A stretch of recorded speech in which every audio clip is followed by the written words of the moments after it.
Chandler, Evan Chandler, to say. He lied. He wanted my money from Michael.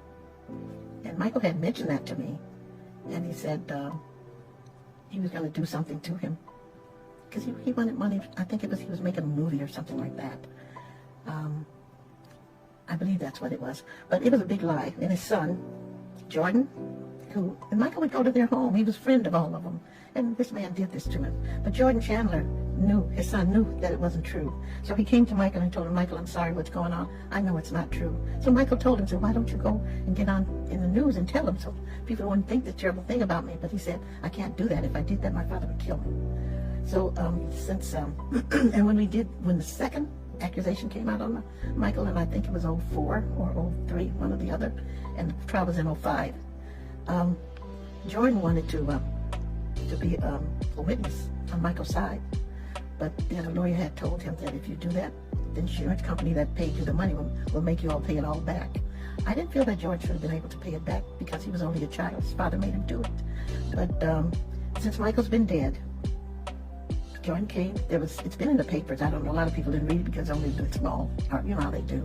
And he had said that Michael hadn't touched him, hadn't done anything to him, and he just wish he could have let Michael know that he was going public with it before he died. And then I guess about a month or two later, his father committed suicide. And I always felt it was his father's guilt, that he was lived as a rich man after telling a lie on my son, and they're taking all his endorsements away from it. They took everything Michael had away from him because this lie this man told. And I thought maybe he was ashamed to live any longer. I don't know what it was, but I think it was linked to his son coming out finally and telling the truth. But the thing about it, the news never mentioned it that much, maybe once, and if you heard it, it was probably late at night. And these people had been living with this lie this man told all the time, and I think the public should have known that it was a lie. In 1993, when you first heard this accusation that Jordan Chandler made against Michael, what was the first thought that you had? I was so outraged because I knew my son wouldn't do anything like that. And Michael was on tour. And so I called Bill Bray at the time, who was a security guard, and told him, you get back here because they're accusing Michael of something I know he didn't do. And Bill said, oh, we knew about what they were going to say already. Say, it's not true, so it's going to go away. It didn't go away. So later I called him. I said, you got to come because too much is going on. And he finally came. Did you speak to Michael? Yes, I did speak to Michael. What did you say to him? He told me the same thing, Mother, it's not true, so don't worry about it. It'll go away. That's...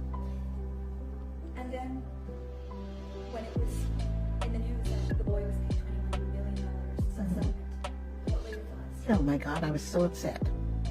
I called him and I said, why did you pay these people that money and make them think that it's true? He said, I didn't, it wasn't me.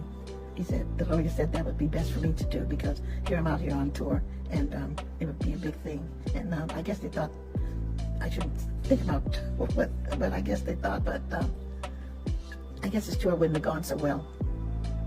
And so, but that was the wrong thing to do, to pay them off. And Michael said he wanted to fight it. And they told him, no, go ahead and pay him. Because we have, they have this tour in front of them.